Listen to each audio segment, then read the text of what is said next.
तर मित्रांनो नमस्कार. हे पाहत आहोत आपण हे जे कुंड आहे जे मंदिराच्या समोरील अपोजिट साईडचं, या ठिकाणी जे आणखी एक कुंड जे बंद आहे दुसरं ते या व्हिडिओमध्ये पाहू शकता. हे कुंड आहे बंद आहे, जे आपण काल पाहिलं अंघोळ केलं होतं आणि त्यामध्ये एक कुंड बंद करून दुसऱ्या कुंडामध्ये अंघोळ करण्याची व्यवस्था त्यांनी केली होती. हे कुंड तर मित्रांनो अगोदरपासूनच बंद आहे.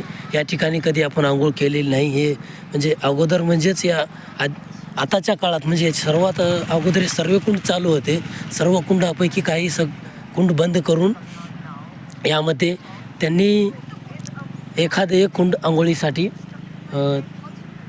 मोकळं केलेलं आहे. तर हे सगळं कुंड पाहू शकता. ह्याच्यामध्ये पाणी सर्व अशा पद्धतीचं निळसर झालेलं आहे आणि हे कुंड बंद आहे. हे याला व्यवस्थित बांधकाम करून वर करून म्हणजे जमिनीच्या वर बांधकाम करून याला बंद केलेलं आहे व्यवस्थित.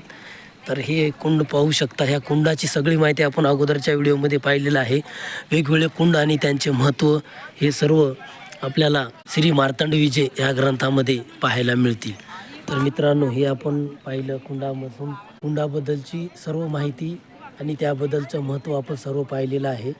हे कुंड याबद्दलसुद्धा आपण माहिती पाहिली.